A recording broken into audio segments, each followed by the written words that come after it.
Student, we are going to discuss the chapter that is 4, that is agriculture. Is we know that agriculture is the process of producing crop in the large area, that is called agriculture. Now dear student, we will read the all chapter properly so that you can understand its proper meaning, or you can get know about the agriculture process and how agriculture is carried out. Dear students, as we know that the word agriculture is made up of two words. Azure means field and culture means art of cultivation. It is thus the science of cultivating land to grow crops and rear livestock such as sheep, goat, cows, fallows, duck, chickens, also fish. बेटा agriculture जो है दो शब्दों से मिलकर बना. Ager का means होता है फील्ड यानी खेत. कल्चर मीन्स होता है आर्ट ऑफ कल्टिवेशन यानी कि पैदा करने की कला, उपज करने की कला. इस तरीके से हम कह सकते हैं कि कल्टिवेटिंग यानी ऐसा विज्ञान जिसमें कल्टिवेशन किया जाता है. कल्टिवेटिंग लैंड में फसलों को उगाया जाता है, लाइव स्टॉक को पालतू रखा जाता है, जैसे भेड़ हैं, बकरियां हैं, गाय है, भैंस हैं, डक्स है, बत्तख है, चिकन है, चूजे हैं, और फिश को भी रेयर किया जाता है. अर्ली ह्यूमन लेड अ नोमैडिक लाइफ स्टाइल. नोमैडिक का मतलब बेटे जो लोग इधर से उधर घूमते हैं अपने भोजन और रहने की तलाश में, खाने पीने की तलाश में, उन्हें नोमैडिक पीपल बोलते हैं या घुमक्कड़ पीपल बोला जाता है. अर्ली ह्यूमन लेड अ नोमैडिक लाइफ, जैसे कि हम जानते हैं पहले के लोग जो थे क्या थे कि घुमक्कड़ी जीवन पसंद करते थे. नोमैडिक लाइफ स्टाइल थी, मतलब शिकार करने के लिए, फूड को इकट्ठा करने के लिए जंगलों में वो एक जगह से दूसरी जगह अक्सर जाया करते थे. विद टाइम, समय के साथ, they learn to domesticate animals. धीरे धीरे जैसे समय बीतता गया उन्होंने सीख लिया कि जानवरों को पालतू कैसे रखा जाता है और फसलें कैसे उगाई जाती. That is how they developed A settled life. इस तरीके से खेती करना और जानवरों को पालने के लिए जानने के बाद उन्होंने एक अस्थाई जीवनचर्या अपनाई. अस्थाई, सेटल्ड मीन्स अस्थाई, permanent. Primitive tools such as to sickle were initially used. खुरपी और हंसिया, ये जो है घास को छीलने के लिए खूह यूज किया जाता है, और सिकल क्या है, धान गेहूं को काटने के लिए यूज किया जाता है. पुराने जो है टूल्स खूह और सिकल को उन्होंने सबसे पहले उपयोग में लाया. With the passage of time, समय बीतने के साथ, the need to produce more for growing population drove people to find out modern means of farming. Means with the passage of time, समय बीतने के साथ साथ, need to produce more growing population, बढ़ती हुई जनसंख्या के लिए अधिक से अधिक प्रोडक्शन करने के लिए, drove people to find out यानी लोगों को आगे बढ़ाया ताकि वो जो है मॉडर्न मीन्स ऑफ फार्मिंग अपनाएं, नए तरीके खेती करने के उपाय. That used machine such A tractor, जिससे उन्होंने मशीनें जैसे ट्रैक्टर जो है मशीनों का उपयोग किया है, ट्रैक्टर और हार्वेस्टर, कंबाइंड हार्वेस्टर जिसमें कटाई और मड़ाई दोनों की जाती है. केमिकल फर्टिलाइजर्स का यूज करने लगे ताकि प्रोडक्शन को अधिक बढ़ाया जा सके. पेस्टिसाइड का, कीटनाशी का उपयोग करने लगे खेतों में ताकि पेस्ट से बचाया जा सके. इरिगेशन करने के लिए जो पुराने तरीके थे रिवर्स और कैनाल के थ्रू, उसको छोड़ के इन्होंने जो है हैंड पंप, उन्होंने क्या है समरसेबल का उपयोग करने लगे, वाटर पंप का उपयोग करने लगे. Irrigation facility and many other useful input जो हैं वो रिक्वायर्ड होते हैं to reap a good harvest, यानी रूप मीन्स काटने के लिए, अच्छी फसल काटने के लिए. इन सब चीज़ों की आवश्यकता को ध्यान में रखते हुए मॉडर्न तरीक़ों को अपनाया गया. जियोग्राफिकल कंडीशन की बात करते हैं. भौगोलिक पृष्ठभूमि मीन्स खेती करने के लिए जो जियोग्राफिकल कंडीशंस रिक्वायर्ड होती है उसके बारे में बात करते हैं.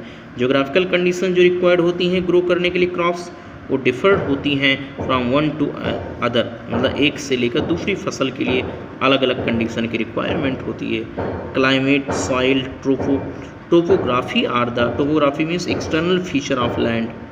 एक्सटर्नल फीचर ऑफ लैंड यानी पृथ्वी की बाहरी बनावट, जलवायु, मिट्टी और उसकी बनावट, ये जो मेन फैक्टर हैं जो उत्पादन को जिन पर उत्पादन डिपेंड करता है, प्रोडक्शन डिपेंड करता है. Variation in these factors have lead to cultivation of a great variety of crops.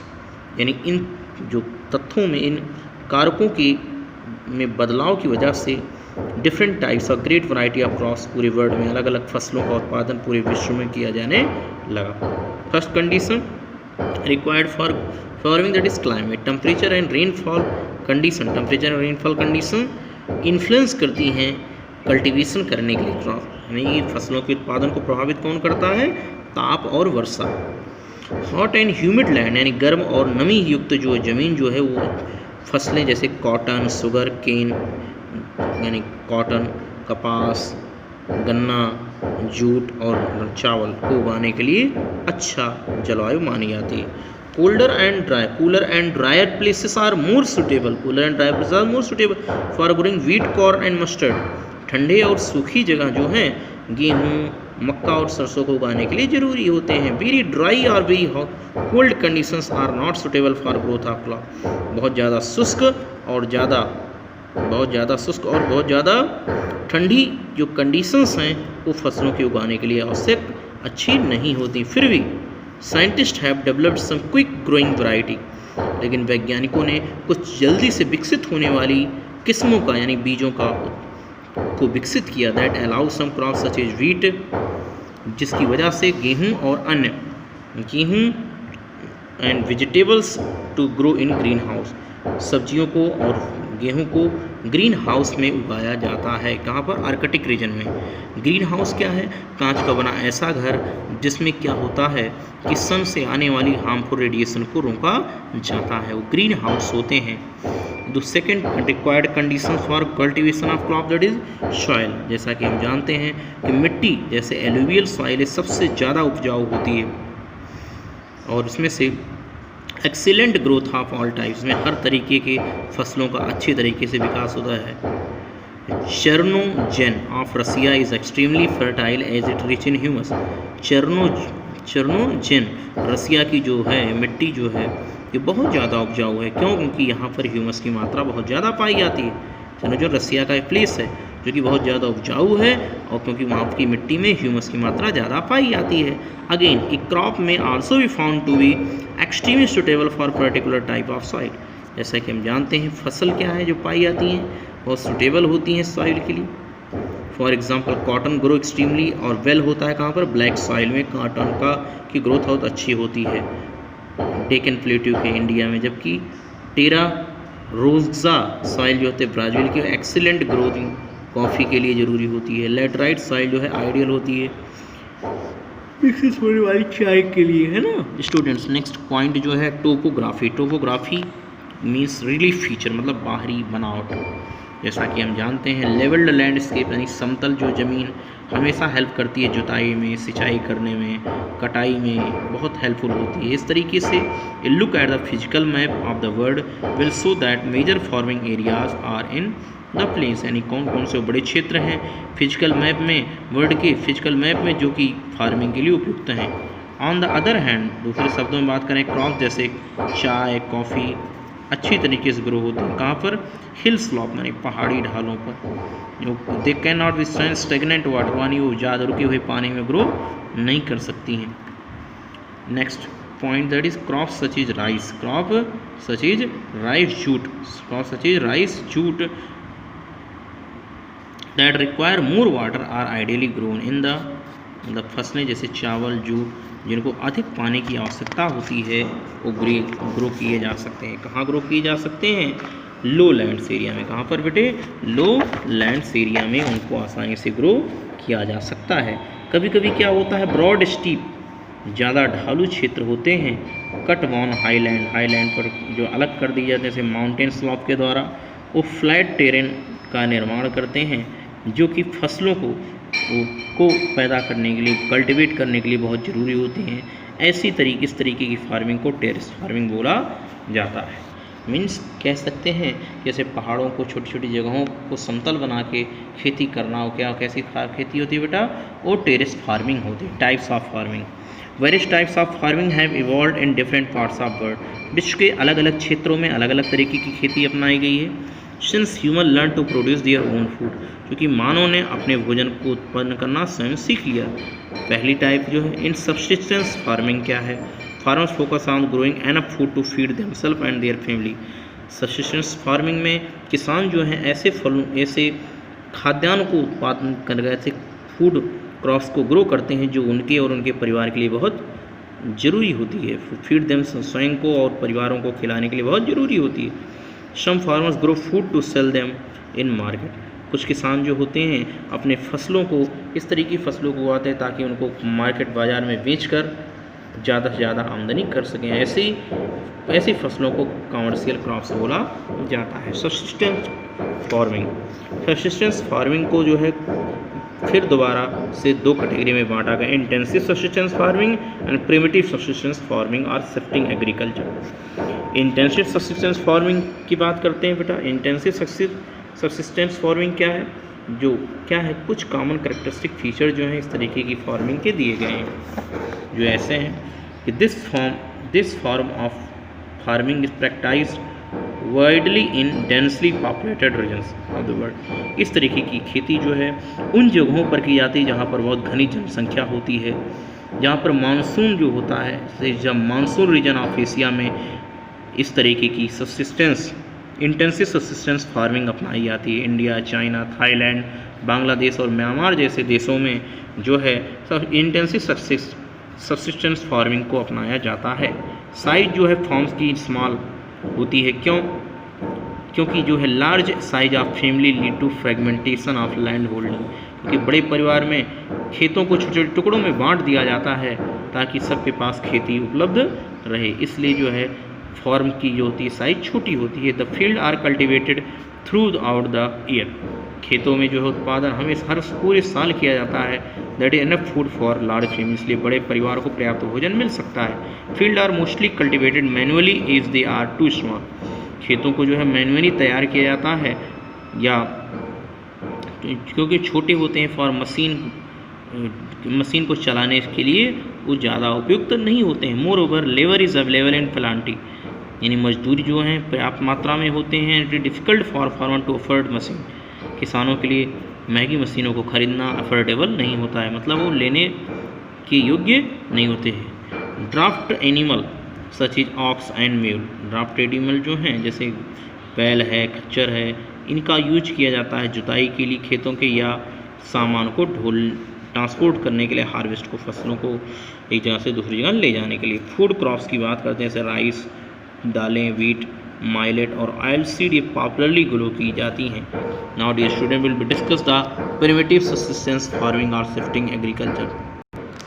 Students primitive subsistence of farming या शिफ्टिंग फार्मिंग एग्रीकल्चर में समझते हैं, जैसे कि इस खेती का नाम ही है कि ये प्राचीन काल में पास्ट टाइम में की जाती है कि जो नोमेड, इस तरीके का मेथड जो है इसको हम बोलते हैं स्लैश या burn method, practised mostly by tribes, यानी जो जनजाति के लोग रहते हैं, जंगलों में रहते हैं, उस तरीके के लोग north eastern hill of India के जो उत्तरी पूर्वी क्षेत्र, पहाड़ी क्षेत्रों में जो भारत के रहने वाली जनजाति के लोग हैं, उनके द्वारा इस तरीके की खेती को अपनाया जाता है। First small clearing is made for in the forest, सबसे पहले क्या किया जाता है, जंगलों को साफ किया जाता है। कैसे, कटिंग डाउन द पेड़ों को काट के और जला के, रिमेनिंग वेजिटेशन एंड पेड़ पौधों को काट के। The ash is then mix with soil, और जो राख बनती है जलने के बाद उसको क्या किया जाता है, मिट्टी में मिला दिया जाता है ताकि मिट्टी की पैदावार बढ़ जाए। प्रिमिटिव टूल्स आर यूज्ड, यानी पुराने तरीके के औजारों का उपयोग किया जाता है किसान खेती करने के लिए। बिना यूज की इरीगेशन ऑफ फर्टिलाइजर, और खेती जो की जाती है बिना किसी खाद के उपयोग के, केमिकल फर्टिलाइज़र के की जाती है। मीन्स जनरली जो है वो जानवरों की खाद, जानवरों के गोबर को या ह्यूमस को, पेड़ों की पत्तियों को ही जो है ये उसमें खाद के रूप में ऐड करते हैं, जिसे ह्यूमस बोलते हैं। आफ्टर फ्यू ईयर्स, कुछ सालों के बाद, when fertility of the soil decline, जब उस खेत में पैदावार घट जाती है, farmers abandon the piece of land, यानी किसान उस जगह को छोड़ देते हैं, and make a fresh clearing in the forest, अब वो अगली जगह पर नेक्स्ट प्लेस पर जाते हैं जहाँ पर जंगलों को फिर काट के सफाई करते हैं। Crops such is rice, millet, cassava, yam, ये जो कॉमनली उगाए जाते हैं ट्राइबल पीपल के द्वारा। This type of farming not eco friendly is the involve deforestation, इस तरीके की खेती जो है पर्यावरण के अनुकूल नहीं होती है, क्योंकि इससे पेड़ों को काटा जाता है। जैसा कि हम देख सकते हैं यहाँ पर दिया गया है। इंटेंसिव सब्सिस्टेंस फार्मिंग के प्लेसेस जो हैं दिखाए गए हैं यहाँ पर वर्ल्ड मैप में। ये जैसे कि इंडिया में ज़्यादातर हिस्सों में, इंडिया के ज़्यादातर हिस्सों में सब्सिस्टेंस टाइप ऑफ फार्मिंग दिखाई गई है, जो आप हम देख सकते हैं वर्ल्ड मैप में दिखाया गया है। यानी इंडिया और यूरोप, यानी कह सकते हैं एशिया और अफ्रीकन कॉन्टिनेंट में ये जनरली जो है फॉलो किया जाता है। इंडिया और पाकिस्तान जैसे देशों में जो है आदिम जात के लोग जो रहते हैं वहाँ पर इस तरीके की खेती अपनाई जाती है। Commercial farming, next type of farming dear student we will discuss, that is commercial farming. जैसा कि हम जानते हैं कि कॉमर्शियल फार्मिंग इस तरीके की फार्मिंग होती है जिसमें किसान ऐसी फसलों का ऐसे वस्तुओं का उत्पादन करते हैं जिसके बेचने से उनकी आमदनी बढ़ती है, यानी कि कमाने के जरिए से वो करते हैं। कॉमर्शियल फार्मिंग की बात करते हैं। Commercial farming can be further classified into 3 category: planting farming, extensive commercial farming, mixed farming. First पहले बेटा हम स्टडी करेंगे प्लांटिंग फार्मिंग क्या होती है। Plantation agriculture introduced by the European in the colonies. जैसा कि हम जानते हैं प्लांटेशन एग्रीकल्चर जो है सबसे पहले यूरोपीय की कॉलोनियों में विकसित किया गया, जो मोस्टली लोकेटेड कहाँ पर, साउथ ईस्ट एशियन कंट्री में डेवलप हैं। एशिया के साउथ और यानी दक्षिण पूर्व एशिया के देशों में ऐसी तरीके की खेती की जाती है। Only single crop is grown on a large scale in big farms known as estates. मतलब इस तरीके की फसल में एक ही तरीके की फसल जो बहुत ज़्यादा एरिया में बड़े पैमाने पर उगाई जाती है, जिसको हम क्या बोलते हैं, स्टेट्स बोलते हैं। The entire produce is sold in the market. पूरे के पूरे जो उत्पादन होता है उसको मार्केट में बेचा जाता है। प्लांटेशन फार्मिंग यूनिक होती है क्योंकि growing and processing of crop are done on the same farm scientific, क्योंकि उसी जगह पर जहाँ पर ग्रो किया जाता है उसी फार्म पर वैज्ञानिक तरीके से साइंटिफिकली जो है उसका क्या कहता है, हार्वेस्टिंग की जाती है, प्रोसेसिंग की जाती है। Therefore it require large skilled labour. इसलिए प्लांटेशन फार्मिंग के लिए ज़रूरी है कि अच्छे कुशल मजदूर होने चाहिए। Foods is well is huge capital, और ज़्यादा पूंजी की मांग रहती है। स्टूडेंट्स हम आगे के पॉइंट देखेंगे इससे related. Next point that is famous tea plantation of Assam in India. जैसा कि हम जानते हैं कि प्रसिद्ध जो है टी प्लांटेशन यानी कि चाय की को उगाना असम में जो है चाय की बागवानी जो है कि क्या है, इंडिया में कोका प्लांटेशन, घाना में कॉफ़ी जो है, फजेंडा ब्राज़ील में, और रबर प्लांटेशन जो है मलेशिया में कुछ एग्जाम्पल हैं प्लांटेशन के। एक्सटेंसिव कॉमर्शियल फार्मिंग की बात करेंगे। इस तरीके की फार्मिंग जो है sparsely populated region of world means field size are vast. मतलब इस तरीके की जो खेती जो है स्पार्सली पॉपुलेटेड, मतलब जो तितर बितर इधर उधर रहने वाली, किसी एक पर्टिकुलर लोकेशन पर ना रहने वाली जीवों के यानी जनसंख्या के द्वारा जो है किया जाता है। Only one crop is cultivated in whole year. एक ही फसल पूरे साल उगाई जाती है। One that best suit the climate, और जो उस पर्यावरण के लिए अनुकूल होती है। Soil and topography of the region, यानी कि मृदा और उसकी बनावट वहाँ के आसपास की क्लाइमेटिक कंडीशंस के बेसिस पर ग्रो की जाती हैं। फूड क्रॉप जैसे वीट, ओट, गेहूँ, जौ जो है ये प्रीडोमिनेटली जो है कहाँ पर ग्रो किए जाते हैं, टेम्परेट रीजन में। कहाँ पर, टेम्परेट लैंड्स में, जहाँ पर इस तरीके की फार्मिंग जो है पॉपुलर होती है। Students we comes on the second side of this page. The entire produce जो है बेचा जाता है कहाँ पर, डोमेस्टिक घरेलू पर्पज पर या घरेलू मार्केट में या अंतर्राष्ट्रीय बाज़ारों में बेचा जाता है। फार्मिंग हाईली मैकेनाइज्ड एंड दस कैपिटल इंटेंसिव, मतलब इसमें जो है अच्छी तरीके से मशीनों का उपयोग किया जाता है। इसलिए यहाँ पर हाई कैपिटल इंटेंसिव मीन्स कह सकते हैं यहाँ पर ज़्यादा पूंजी की रिक्वायरमेंट होती है। प्रैक्टाइज इन टेम्परेट ग्रासलैंड, यानी उन क्षेत्रों में उगाया जाता है वर्ल्ड के, जैसे जहाँ प्रेरी जो है कनाडा के घास के मैदान, और यूएसए के स्टेटीज जो है रसिया के, वेल्ड जो है साउथ अफ्रीका के, पैम्पाव जो है अर्जेंटीना के, और ऑस्ट्रेलिया डाउन्स के ये दिखाए गए हैं। Student life skill role play act is the farmer practice intensive farming in the prairies and narrate livelihood. You can learn more about the farming prairies from the video. बेटे इस link पर आप जाएंगे अगर आप, तो आप जो वीडियो देखेंगे वो वीडियो है जो प्रेयरी के रहने वाले लोग जो हैं उनका जीवन यापन कैसा है, और वो कैसे जो है एक्सटेंसिव फार्मिंग करते हैं, वो जानकारी आपको मिल जाएगी। Dear students, we comes on next phase, that is we will discuss, that is next type of farming, that is mixed farming. इस तरीके this method of raising life stock as well as crops on the same form simultaneously, जैसा कि हम जानते हैं किस तरीके का मेथड जो होता है, इस तरीके का मेथड जो है रेजिंग लाइफ स्टॉक यानी जानवरों को पालना और फसलों का उत्पादन करने के साथ साथ दोनों किए जाते हैं। इस तरीके की फार्मिंग को, ऐसी खेती जिसमें जो है जानवरों को भी पालतू करना, रखना किस पर्टिकुलर पर्पज के लिए और खेती भी करना, उस तरीके की फर्टिलाइजर को मिक्स्ड फार्मिंग बोला, उस तरीके की फार्मिंग को मिक्स्ड फार्मिंग बोला जाता है। इंडिया में किसान जो है गाय, भैंस, डक और चिकन, जबकि नॉर्थ वेस्ट यूरोप में पिग है, सीप है, कैटल, ये लोग ज़्यादा रखते हैं। इन ए बिल्डिंग मेड ऑफ ग्लास, जैसा कि आप देख सकते हैं एक बिल्डिंग जो है ग्लास से बनी हुई है जो कि प्लांट को ग्रो करने के लिए ज़रूरी होती है। और इसी घर को क्या बोलते हैं बेटा, मैंने आपको पहले बताया ग्रीन हाउस। ग्रीन हाउस का यूज किया जाता है कल्टिवेट करने के लिए डिफरेंट क्रॉप्स को, जिससे कि उनको सही टेम्परेचर दिया जाए और बराबर पर्याप्त मात्रा में नमी प्रोवाइड की जा सके। This type of farming not only gives supplementary income to farmer, इस तरीके की इस खेती से किसानों की को अतिरिक्त जो है आमदनी के साथ साथ अल्टरनेट इनकम का सोर्स भी जनरेट होता है। अगर मान लो फसल असफल फेल हो जाती है, उस केस में जो है फसलों का उत्पादन नहीं हुआ, तो उस केस में जो है वो जानवरों के उत्पादों को बेच करके अपनी आमदनी कर सकते हैं। मिक्स्ड फार्मिंग जो है इकोनॉमिकल होती है as the crop residue serves animal fodder.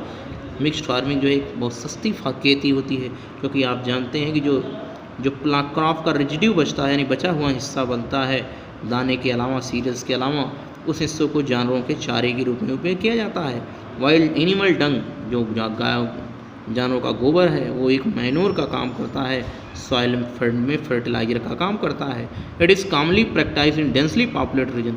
और इस तरीके की मिक्स्ड फार्मिंग जो है पॉपुलेटेड कंट्री में जगहों पर की जाती है, बर्ड के जैसे यूरोपियन कंट्री में ऐसा होता है। It is done with the help of machinery, good and seed and fertiliser. इसमें भी मशीनों का, अच्छी बीजों का, खेत और खादों का सहारा लिया जाता है। स्टूडेंट्स, हम अगले पार्ट पर देखते हैं crops of the world, food crops. जैसा कि हम जानते हैं क्रॉप्स जो ग्रो की जाती है ह्यूमन कंजम्पशन के लिए, यानी कि जो इंसानों के खाने पीने के लिए जो फसलें उगाई जाती हैं उनको हम क्या बोलते हैं, फूड क्रॉप्स बोलते हैं। इडली, डोसा, बर्गर,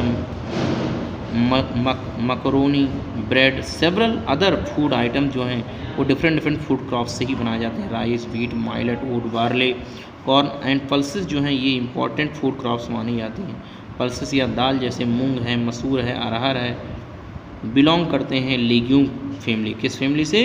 लेग्यूम, यानी लेग्यूमिनस क्रॉप इनको बोला जाता है, जैसे दलहनी फसलें बोलते हैं। जितनी भी दाल देने वाली फसलें उनको क्या बोलते हैं? दलहनी फसलें बोलते हैं। Rest are all cereals that form staple diet. बाकी जो वो हैं खाद्यान्न वो को बोलते हैं स्टेपल डाइट बोलते हैं, जो लोग जो हैं अलग अलग जगहों पर रहने वाले। इसका हम बात कर रहे थे कि जो the rest are the cereals that form staple diet of people of various regions. जैसा कि हम जानते हैं बाकी फसलें जैसे अनाज जो हैं यानी कि गेहूँ, चावल, मक्का, ये सब जो हैं स्टेपल डाइट होते हैं जो खाने के लिए उपयोग करते हैं। The cultivation of wheat in the vast semi arid region is an example of extensive farming. जैसे आप जानते हैं कि गेहूँ का ज़्यादा पैमाने पर सेमी एरिड मतलब सेम अर्धशुष्क, यानी कि जो ज़्यादा ना तो वहाँ पर नमी हो और ना ज़्यादा हॉटनेस हो, वैसे एरिया को क्या बोलते हैं? सेमी एरिड रीजन बोलते हैं। वहाँ पर एक्सटेंसिव फार्मिंग की जाती है। जबकि cultivation of rice is the fragmented field यानी कि जो जबकि क्या किया गया, जो राइस को जो है फ्रेगमेंटेड यानी टुकड़ों में, खेतों के छोटे छोटे टुकड़ों में किया जाती है खेती एशिया में मानसून सीजन के दौरान। वो एग्जाम्पल है इंटेंसिव फार्मिंग की। इंटेंसिव फार्मिंग जैसा कि हम जानते हैं कि स्टेपल डाइट जो है, do you know the staple diet of your region? क्या आप जानते हैं आपके आसपास का स्टेपल डाइट क्या है? हाँ स्टूडेंट्स, आपको जानना होगा कि हमारा स्टेपल डाइट क्या है। व्हीट है, राइस है, कॉर्न है, मीज है, ये हमारी टर्नी और फिश। इज दी ग्रूस इज कैश क्रॉप्स। जैसा कि हम जानते हैं कि हमने बीच है watch in the last pages wheat, corn and oats. Wheat, corn and oats that we have watch in the last page is grown in is cash crops. Cash crop may be further classified as follows. Fiber crops such as jute, cotton, flax and hemp are the jute crops. Beverage crops are tea, coffee. Horticulture crops that are flower, fruits and vegetables. Other cash crops such as sugar cane, oilseed and rubber. Sugarcane is grown as cash crops in Australia, whereas in India it is grown as food crop. Sugar cane जो है Australia में cash crop के रूप में grow किया जाता है, लेकिन इंडिया में फूड क्रॉप के तौर पर ग्रो किया जाता है. Classification of crops also depend upon purpose of cultivation. इस तरीके से हम कह सकते हैं कि फसलों को ग्रो करना, क्रॉप को ग्रो करना किस पर डिपेंड करता है, पर्पज ऑफ कल्टीवेशन, किस पर्पज से हम ग्रो कर रहे हैं उस पर डिपेंड करता है. जैसे कि हम इस मैप को, वर्ल्ड मैप को देख सकते हैं. This region is represented through, these are the coffee cultivating regions and this color representing tea. These are tea cultivating regions and this is rubber cultivating regions that is represented by triangle that we can watch, rubber cultivating regions. Now next one is coffee cultivating region that is represented here, that is represented by this color or coffee cultivating region. This is minute part, that is coffee cultivating region that is in South America. Now we can watch in India is also coffee and rubber cultivating countries that we can watch here. Now dear students, we comes on the next portion. This is the here diagram. Find out which vegetable oil is used in your home. Students आपको पता लगाना है कि आपके घरों पर कौन सा वेजिटेबल ऑयल यूज किया जाता है. जैसे कि मस्टर्ड ऑयल यूज किया जाता है या लिनसीड ऑयल यूज किया जाता है. Can you find out two important use of jute का यूज क्या आप जानते हैं? हाँ स्टूडेंट, मैं आपको बताऊं, जूट का उपयोग जो है जूट के जो बैग्स बनाने के काम में आता है और we can see that bags बनाने के काम आता है, साथ साथ में इसको रोप बनाने के काम में आता है. Now the student, we will study comparative study of traditional versus modern method of farming. Students, हम ट्रेडिशनल और मॉडर्न मेथड के बीच में कंपैरेटिव स्टडी. इसके पहले स्टूडेंट्स हम कुछ मैप को और देखते हैं. Main producer countries of jute, coir, abaca and sisal ये दिए गए हैं. यानी कि ये जो हैं, जो इस कलर से रिप्रेजेंट किए गए हैं, ये कंट्री यहाँ पर बेटे जूट, क्वायर, अबीसा एंड सीसाल का प्रोडक्शन किया जाता है. Fibre producing region of the world, ये फाइबर क्रॉप्स हैं. कंपैरेटिव स्टडी करने के लिए study the table given below. We can, यानी टेबल को हम क्या करेंगे, स्टडी करेंगे. We can see that through modern farming technique have several advantages, we must apply them. और उसके क्या फ़ायदे हैं हमें देखना पड़ेगा, उसको जुडिशली फॉलो करने का. That we do not destroy the plants, कि कहीं हम ऐसा तो नहीं कि प्लानट को डिस्ट्रॉय कर. अर्थ विच इज आवर होम, जैसा कि आप जानते हैं कि अर्थ जो है हमारा गृह है, होम है. ट्रेडिशनल मेथड और मॉडर्न मेथड की कंपैरेटिव स्टडी करें. Greater use of manual labour, hence job opportunity for labour are मोर.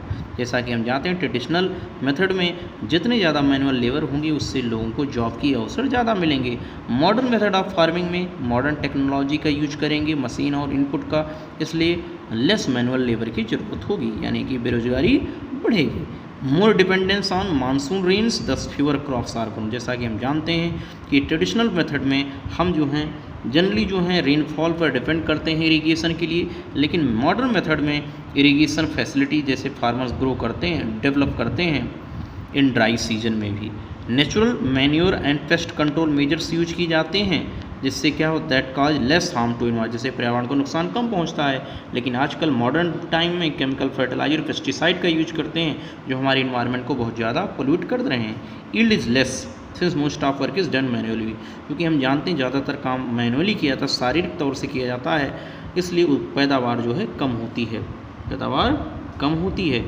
लेकिन क्रॉप प्रोडक्शन जो है लार्ज होता है, क्या पर, मशीनरी के तौर पर, जैसा कि हम देख सकते हैं. स्टूडेंट्स, हम आगे देखेंगे कुछ मेजर क्रॉप और उनके डिस्ट्रीब्यूशन को.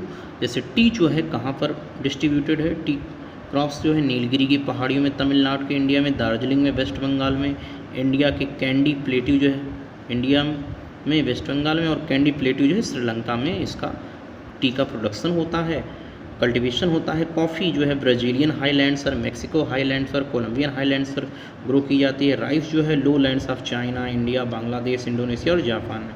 जैसा कि हम जानते हैं चाइना जो है फर्स्ट नंबर पर राइस प्रोडक्शन है, उसके बाद सेकंड नंबर पर इंडिया है.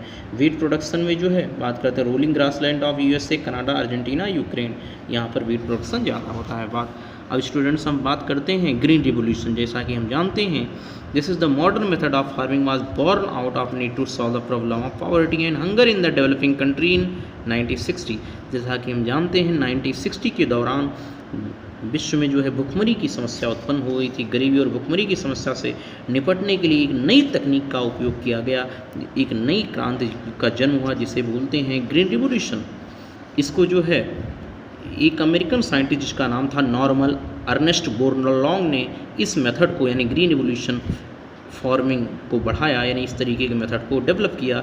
सबसे पहले उन्होंने वीट और बाद में राइस पर इस तरीके को अपनाया। इंडिया में पंजाब जो है पहला राज्य था जिसने ग्रीन रिवोल्यूशन टेक्निक से वीट जो है फार्म्स में ग्रो किया। स्टूडेंट्स हम और देखेंगे green revolution which means large scale production of crop was initially successful but later found to be few shortcomings. Green revolution जो था लार्ज स्केल प्रोडक्शन क्रॉप का था। शुरू में तो ये सफल रहा, लेकिन बाद में इसकी कुछ कमियों की वजह से असफल हो गया। फीचर्स ऑफ ग्रीन रिवोल्यूशन की क्या विशेषताएं हैं इसको हम देखते हैं कि bumper production of crop was possible because of extensive use of following. जैसा कि हम जानते हैं ग्रीन रिवोल्यूशन में बहुत ज़्यादा पैमाने पर जो है क्रॉप का प्रोडक्शन किया जा सकता है। क्यों? क्योंकि हम इन पांचों मेथड को अपनाते हैं। High yielding variety HYV seed high yielding variety का यूज करते हैं, ताकि हाई यील्डिंग वैरायटी का उपयोग करने से क्या होता है बेटे कि ये उच्च क्वालिटी के बीज होते हैं जिनको एक बार ही बोया जाता है, इसको तैयार करते हैं वैज्ञानिक, इससे प्रोडक्टिविटी हाई होती है। केमिकल फर्टिलाइजेशन से प्रोडक्शन को लेवल को बढ़ाया जाता है। पेस्टिसाइड के यूज से इंसेक्ट को किल किया जाता है। इरिगेशन के मॉडर्न तरीकों को अपनाने से प्रोडक्शन को बढ़ाया जाता है। मॉडर्न मशीनरी के उपयोग से खेतों को प्रिपेयर करने में आसानी होती है। जैसा कि जानते हैं बेनिफिट्स ऑफ ग्रीन रिवोल्यूशन क्या है और उसकी ड्रॉबैक्स क्या हैं, जैसा कि हम ग्राफ के थ्रू देख सकते हैं। यहाँ पर ये मैक्सिको की कंडीशन है, फिर इंडिया की, पाकिस्तान की। ये मैक्सिको की कंडीशन जो है यील्ड जो है किलोग्राम पर हेक्टेयर में दिखाया गया है कि ये इस तरीके से यानी कि साल बढ़ते बढ़ते जो है प्रोडक्शन जो है बढ़ता गया। यानी कि अगर हम कह सकते हैं 4500 से ज़्यादा प्रोडक्शन जो हुआ, उसके बाद फिर कुछ समय के बाद 1999 से 1995 के फिर 2000 के बाद प्रोडक्शन जो है गिर गया। वैसा ही कुछ इंडिया में भी दिखाया गया है और पाक में, इंडिया और पाकिस्तान दोनों के प्रोडक्शन लेवल को दिखाया गया है। हम कुछ जानेंगे जो प्रोडक्ट जो हैं एनिमल रियरिंग से प्राप्त होते हैं। डेयरी प्रोडक्ट जैसे butter, ghee, dahi, curd, paneer and जो है cows and buffalo and goat के मिल्क से प्राप्त होती हैं। Meat and milk from sheep and goat is also obtained. Meat and egg from poultry birds such as hens and ducks is obtained. यानी कि जो मीट और अंडे जो हैं, मांस और अंडे जो हैं कहाँ से? पोल्ट्री बर्ड जैसे हैन और डक से प्राप्त होती है। हनी कहाँ से मिलती है बेटे? हनी बीज से यानी मधुमक्खी से शहद प्राप्त होती है। Fish, shrimps, mussels and oyster, इनसे क्या होता है? Leather from hides of animal जैसे कैमल, ठीक है, इनसे क्या होता है? यानी कि ये जो है लेदर देने वाले यानी कैमल जो है उससे लेदर की प्राप्ति होती है। नाउ स्टूडेंट्स हम जो हैं नेक्स्ट टाइप की क्रॉप जो है कैश क्रॉप। कैश का मतलब जिसे हम जानते हैं नकदी फसल। कुछ क्रॉप्स जो ग्रो की जाती है for the sole purpose of sale, means पूरे के पूरे यानी बेचने के उद्देश्य से उत्पादन उनका किया जाता है बाजार में, उसको हम कैश क्रॉप बोलते हैं। They not only bring money to the farm but may also help the country to earn foreign exchange. ये जो है किसानों को की आमदनी ही नहीं बढ़ाती हैं बल्कि इससे विदेशी एक्सचेंज यानी कि जिसे बोलते हैं विदेशी आदान प्रदान बढ़ता है। यानी कि फॉरेन एक्सचेंज यानी कि कह सकते हैं विदेशी मुद्रा का भंडार भी बढ़ता है। Cash crop in generally provide raw material. तो कैश क्रॉप जो है जनरली जो है प्रोवाइड करते हैं raw material to various industry. यानी कैश क्रॉप्स का उपयोग जो है रॉ मटेरियल के रूप में, कच्चे माल के रूप में विभिन्न उद्योगों में किया जाता है। It must however be noted, ये ध्यान देना चाहिए कि in many regions with temperature climate cereal such as wheat, corn and oats में आल्सो, ऐसा कि ध्यान रखना चाहिए कि स्टूडेंट्स अब हम क्या हैं कि बेनिफिट्स ऑफ ग्रीन रिवोल्यूशन और इसके ड्रॉबैक की स्टडी करेंगे। जैसा कि हम जानते हैं कि इसमें high yielding variety of seed का उपयोग किया गया, लेकिन और जो कि लेकिन जो है ड्रॉबैक इसकी ये रही कि इसमें जो है लार्ज फार्मर जो है इसका बेनिफिट उठा सकते थे, स्मॉल फार्मर्स इस तरीके के खर्च को अफोर्ड नहीं करते। फर्टिलाइजर्स हेल्प करती है इंक्रीज करने में ग्रेन साइज, लेकिन इसमें मशीनों के यूज़ से जो है बेरोजगारी की समस्या बढ़ती चली गई। ओवर यूज ऑफ केमिकल्स से क्या हुआ, क्वालिटी ऑफ सॉइल भी घटती चली गई।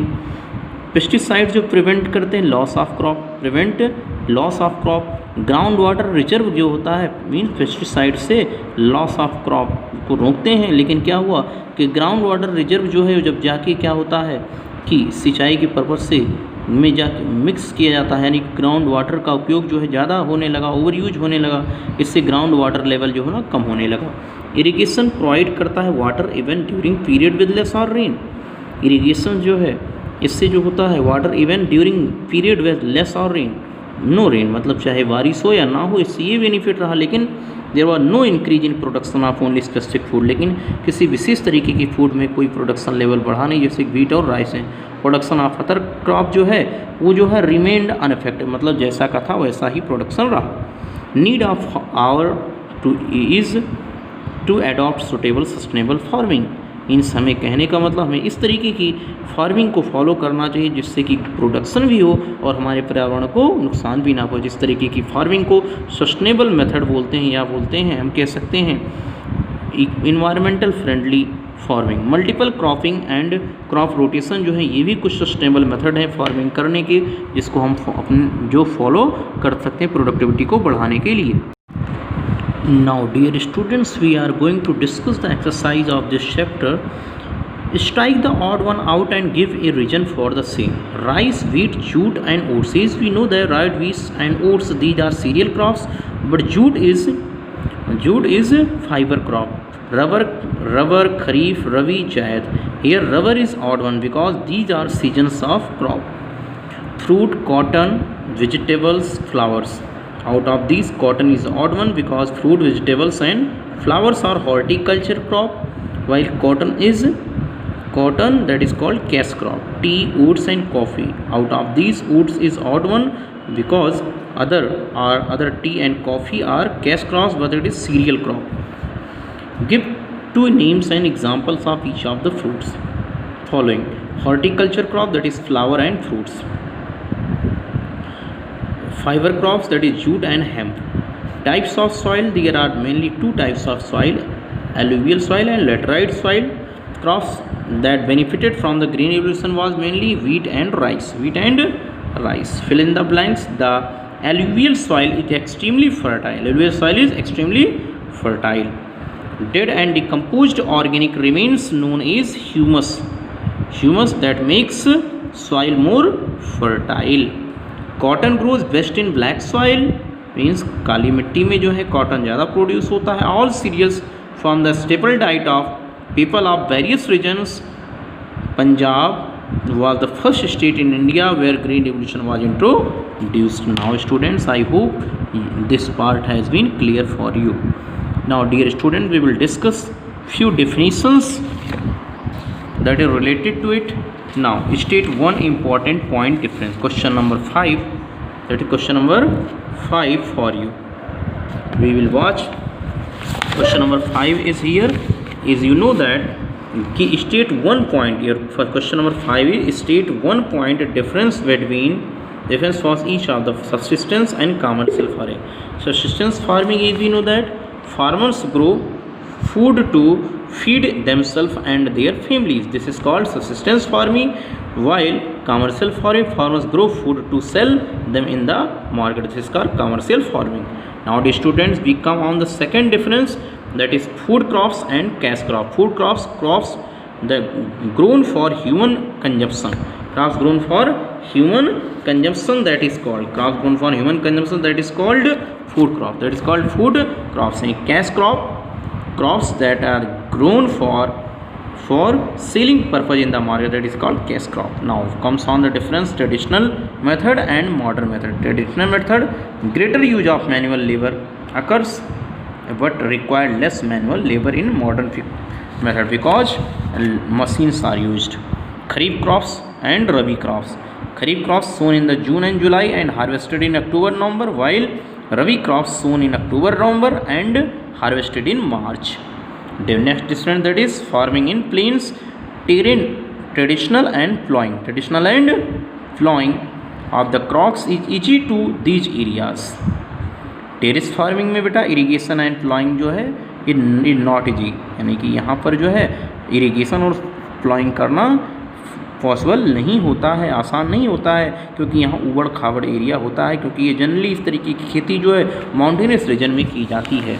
नेक्स्ट क्वेश्चन बेटा, question number 6, that is give reason, give one reason to explain each of the following statement. First give reason, that is intensive, as we know that intensive subsistence farming is done on small sized farms. Its answer will be because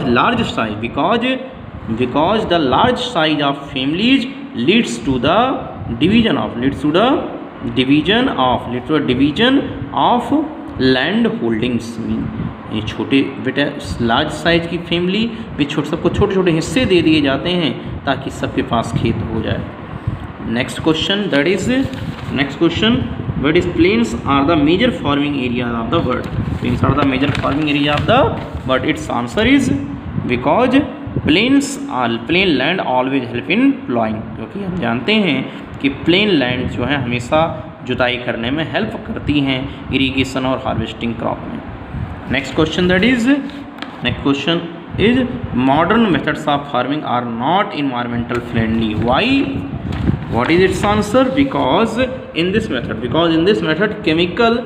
chemical fertilizers and pesticides are used in large quantity क्योंकि इस method में बेटे chemical fertiliser और pesticides का use किया जाता है large quantity में, जो कि हमारी इन्वायरमेंट को क्या करते हैं, हार्म पहुंचाते हैं। Okay, now dear students, we comes on next question, that is question number 7।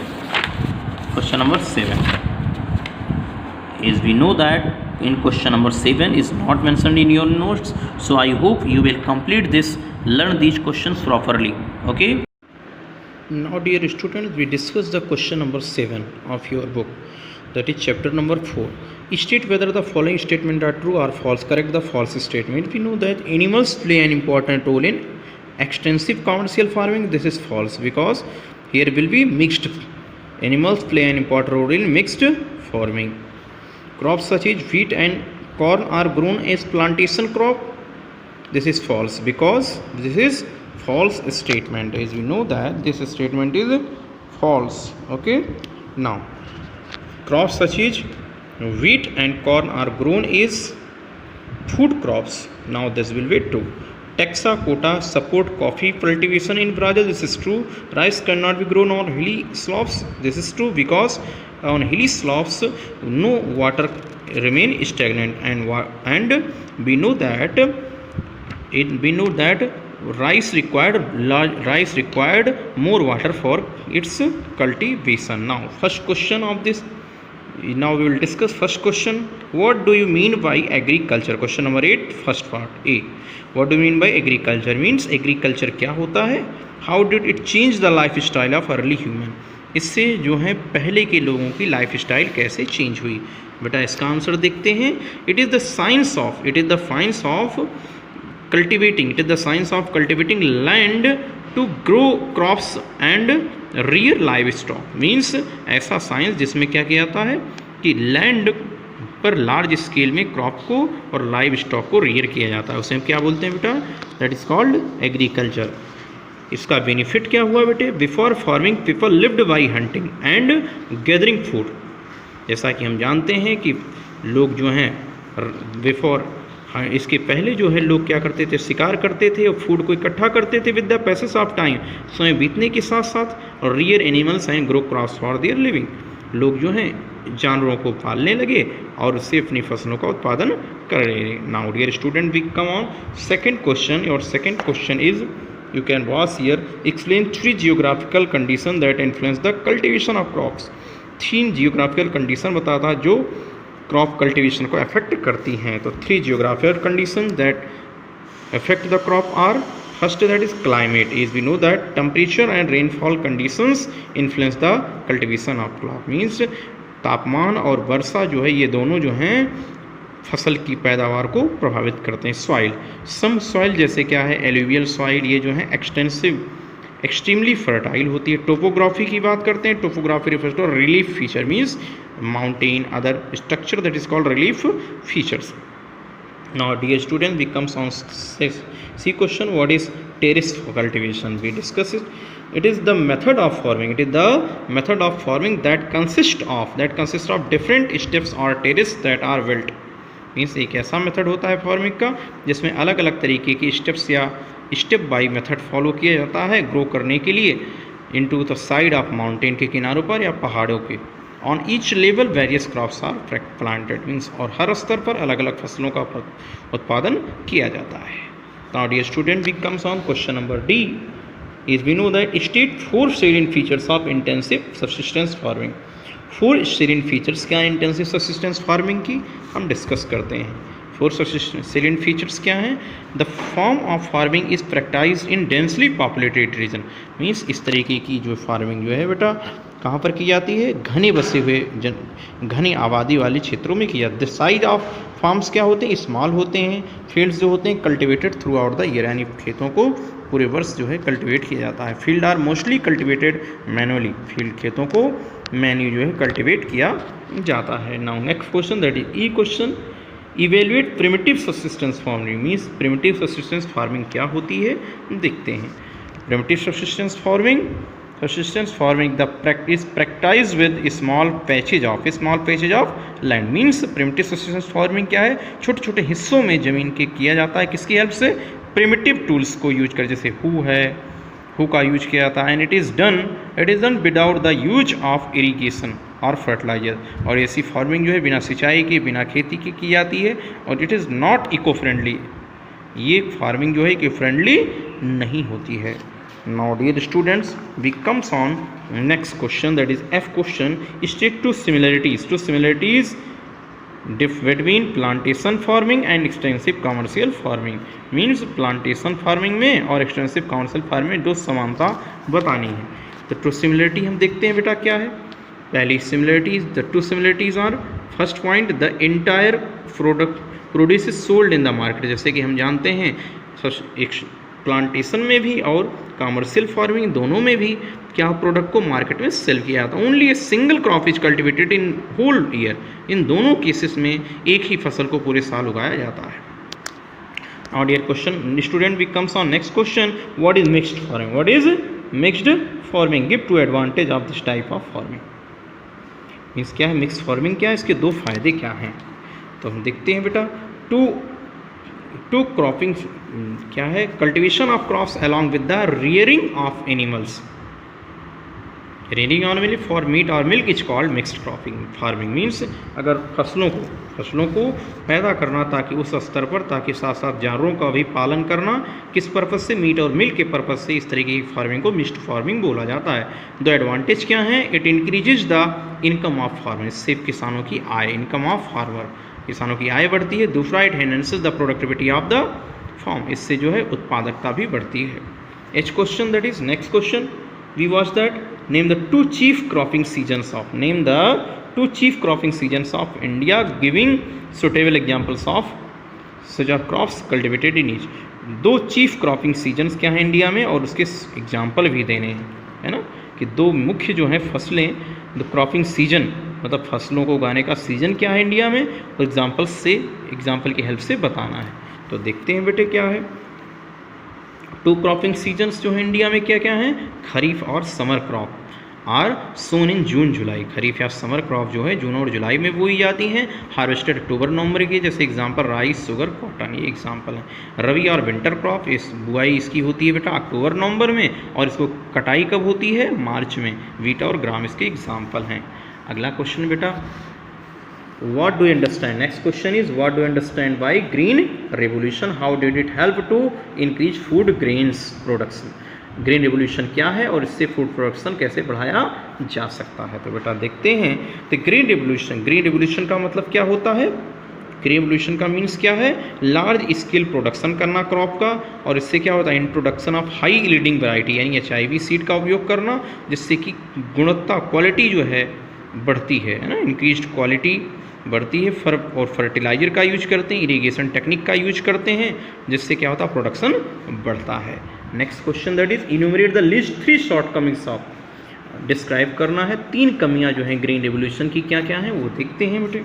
3 shortcomings of green revolution are, first, use of machine led to severe unemployment, मतलब मशीनों का ज़्यादा यूज करने से बेरोजगारी की समस्या आ गई। Over use of chemical reduce the quality of soil, यानी ज़्यादा केमिकल का प्रयोग करने से, लाइक फर्टिलाइजर और पेस्टिसाइड्स का यूज करने से सॉइल की क्वालिटी डिग्रेड हुई। Ground water reverse reserves got depleted, और इससे क्या हुआ, इसमें बार बार सिंचाई करने से, अनटाइमली सिंचाई करने से क्या हुई, ग्राउंड वाटर लेवल भी कम होने लगा। ओके